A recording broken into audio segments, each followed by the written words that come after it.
If you're still unsure of what's worth your time and money while thrifting for home decor, then welcome to part 2 of a series where we discuss which thrifted pieces can effectively curate a really uniquely designed home on a budget. So consider this a guide that we can return to time and time again when we need a little inspiration or a reminder of what's really worth it at the thrift store. Part 1, where I cover tips 1 through 5, is linked in the description below, but for now, let's get started on tips 6 through 10.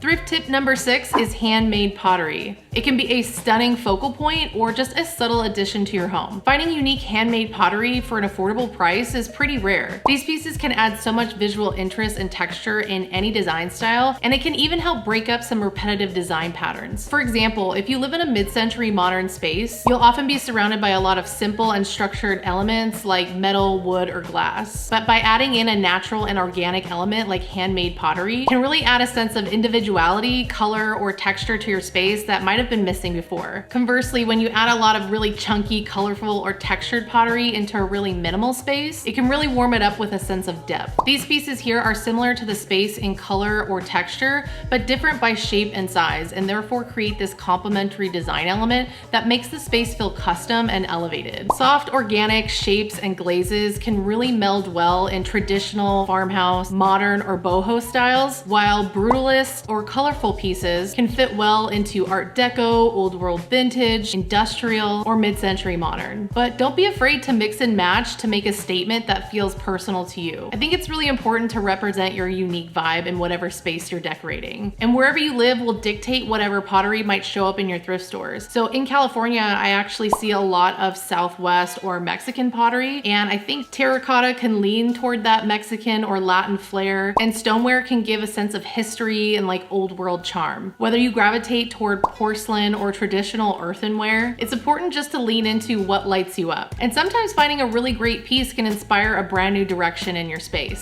So whether you find pottery that stands on its own as a decorative item or serves a functional purpose, ceramic pottery adds a sense of artistry and individuality to any space. I personally love functional pottery as I think it's a really casual way to elevate a dining table or even a kitchen counter. Remember to also take into consideration our tips from part 1, where we talked about high-level craftsmanship and different levels of patina. Handmade studio pottery often has unique markings and imperfections that I think really add to its charm, especially when you find pieces that are signed by the artist or stamped with the year that they were made. Okay, let's move on to thrift tip number 7 and talk about table linens. I'm talking tablecloths, napkins, runners, and placemats. No matter the season, table decor can have a practical or aesthetic purpose that can really impact the way you feel when you sit down to eat or work. Additionally, if your living room, dining room, and kitchen are all interconnected, setting the table can really change the tone and feel of your other spaces. When it comes to tablecloths specifically, I think what comes to mind for most people is a really large regal tablecloth for the holiday season, or a little cottagecore daisy tablecloth on their grandma's circular table. But vintage tablecloths can add so much more fun and personality and make your dining area feel like a focal point, even for everyday use. You can really find some intricate patterns, vibrant colors, or really cool needlework that represents your style in your home already. And just for reference, you usually want a tablecloth to hang 6 to 8 inches or so over the edge in front of each seat. Otherwise, it can feel a little bit too dramatic unless that's your thing. And if it's too short, it's just going to make it look cheap. However, you can layer tablecloths to add a really interesting design and dimension. No matter the shape of your table, I suggest getting a basic tablecloth to put on just to protect, and then you can put a really pretty vintage one over it. You can also get creative and pick up a piece of fabric from the thrift store and DIY your own hem or add tassels or whatever you think would fit your space best. Additionally, when it comes to everyday items like paper napkins, why not purchase some cloth or linen ones that you can just throw in the wash? These also bring a really personalized element to your table, and you can usually find complete sets of these for under $10 at most thrift stores. I suggest collecting a variety of colors, patterns, textures, depending on whether it's for the holidays, a dinner party, or just everyday use. Beyond that, throw a fun napkin ring on those napkins, and it really just makes the place setting pop. And don't forget to check out the placemats as well. I find so many cool textured ones, and I love to pair those up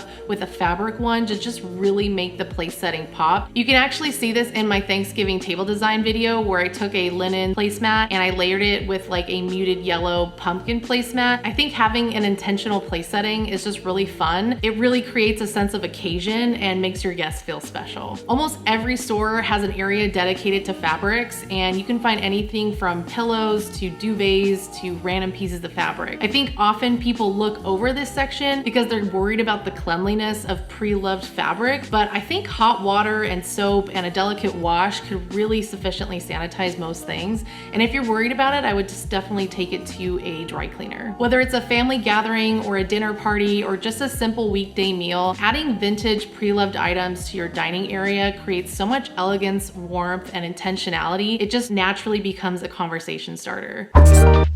Okay, moving on to thrift tip number 8, we're gonna talk about wood accents. Wooden decor really has the unique ability to elevate or downgrade a space. I think unfortunately we've all seen those cheap fake wooden accents in a space that make it look like a college dorm room or something generated by AI. And it's really common because these pieces are typically really affordable and they do make a decent effort at trying to emulate some quality materials. But just because you're on a budget doesn't mean you have to sacrifice quality or style. I found some of the best high quality wood decor in thrift stores. Oftentimes you can stumble upon something that's really vintage and one of a kind, and for a fraction of the price of something that you would purchase brand new. Plus, these items are usually made with a really high level of craftsmanship, making them really easy to keep for years to come or to resell down the road. Living in California, I come across a lot of teak wood, and you might as well wherever you live, as it was really popular in the mid-century era, and a lot of those estates have been clearing out. You'll probably see a lot of teak wood salad bowl sets, salt and pepper shakers, and even really pretty minimal candle holders. Teakwood decor is typically very simple and intentional. So if you feel like you need to warm up a space with some personality, but you prefer a structured or minimal design, decorating with teakwood is a great way to maintain that minimalism while also adding in that warmth and character that you're looking for. You might also find some really great walnut pieces at the thrift store, like decorative boxes or decorative bowls, ornate mirrors, chunky frames, or really pretty turned candlesticks. And most items that I find that are walnut are usually pretty heavy and thick. So if you're really wanting to make a bold statement or just ground your space because it feels a little bit more neutral, then walnut decor is going to be your best choice. Lastly, you'll probably come across a lot of oak and pine furniture, but not a lot of oak and pine decor. And if you do, it might just be those live, laugh, love signs, or it might be some older 80s furniture items. And some of those are really great DIY thrift flips. However, if you're going to go the furniture route, I would suggest picking up some pieces that feel really neutral and can easily blend into your space. My personal favorite wood decor to look out for are burl wood, rosewood, or myrtle wood. These are much less common and tend to be a little bit more pricey even when purchased secondhand. The final design of these pieces is usually something polished and uniquely shaped with a lot of movement. It just feels elegant and really makes a statement. But as we are seeking all of these different wood decor pieces secondhand, it's really common to come across pieces that are in disrepair or have really noticeable blemishes, especially if they're vintage and they've been around for years. But the joys of purchasing wood decor or furniture is that they're really easy to flip, refurbish, or restore. All you need is usually some wood putty or stain or even some paint. Now, I don't really always encourage people to paint wood because I really appreciate it in its natural state, but at the end of the day, design is whatever you make of it. So if you find wood decor that would look absolutely fantastic with a coat of paint, I say go for it.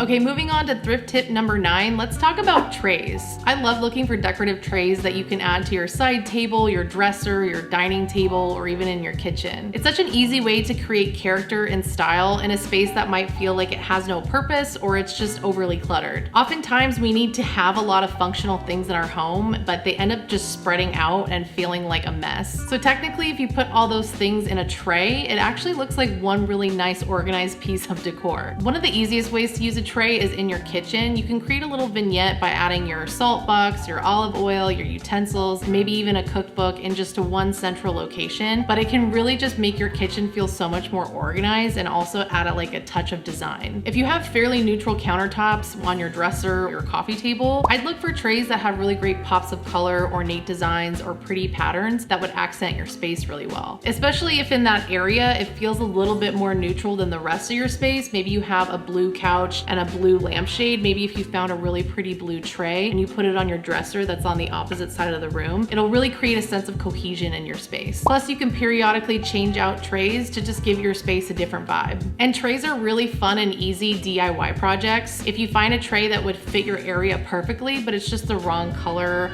or style, you can definitely DIY it with some paint or contact paper or even some wood accents. Some vintage trays that you can collect, depending on your aesthetic, are made out of either enamelware, lucite, capiz shell, rattan, bamboo, or any combination thereof. Okay, moving on to our final tip, thrift tip number 10, candle holders. It almost seems like every decade or region has its own iteration of a candle holder, and nowadays I feel that most people are really interested in brass vintage candlesticks. And as much as I really love those, I think there are so many options out there that are really cool that can connect you with different eras or regions and provide such an interesting vibe to your space. Some candle holders to consider would be like hurricane lamps, tea light blocks, or even candle sconces. I think these pieces really infuse your space with a lot of personality, fun, refinement, and history. Collecting a variety of candle holders gives you the versatility to create a bunch of different moods in various spaces of your home, depending on the occasion, the season, or just everyday use. For example, really small, dainty candle holders can look amazing in bathrooms or really small areas, while really big candle holders that hold big tapers or pillar candles can look fantastic on a mantle and create a really chic focal point. Mid-century hurricane lamps are really interesting to me at the moment. They're also really interesting decor pieces even without the candle. Additionally, you can also pick up really decorative small glass jars or ceramic pieces and double them as candle holders. Most people will find or sell candle holders in pairs, but let's say you find one that's just on its own and you really like it, I would say definitely don't put it back, purchase it. Especially if it's a really unique piece that can stand alone as a statement. But sometimes you'll be lucky enough to go to another thrift store and find the other pair to complete the set. Either way, it's a lot of fun to mix and match candle holder styles that are complementary to each other, or you can really embrace an eclectic vibe and mix and match contrasting ones. And don't forget to pick up tea lights or tea light holders, as those are really great for creating a really vibey ambiance. Regardless of what you know of your aesthetic preferences, I definitely suggest you purchase a wide array of candle holders and see how it impacts the style of your space over time. Alrighty, well that covers tips 6 through 10. If you didn't get a chance to see part 1 where I talk about tips 1 through 5, definitely check that out in the link below. And if you really enjoy thrifting as much as I do, then I'll put a playlist down below as well where I visit tons of different thrift stores, flea markets, and estate sales in the Southern California area. If you enjoyed this series, make sure to subscribe and hit that notification bell to be notified of when I release more thrifting videos in the future. And if you want a part 3, let me know down in the comments, and don't forget to share what you've been thrifting for. Other than that, I have more DIY thrifting and home decor videos coming your way. So until then, I will see you next week.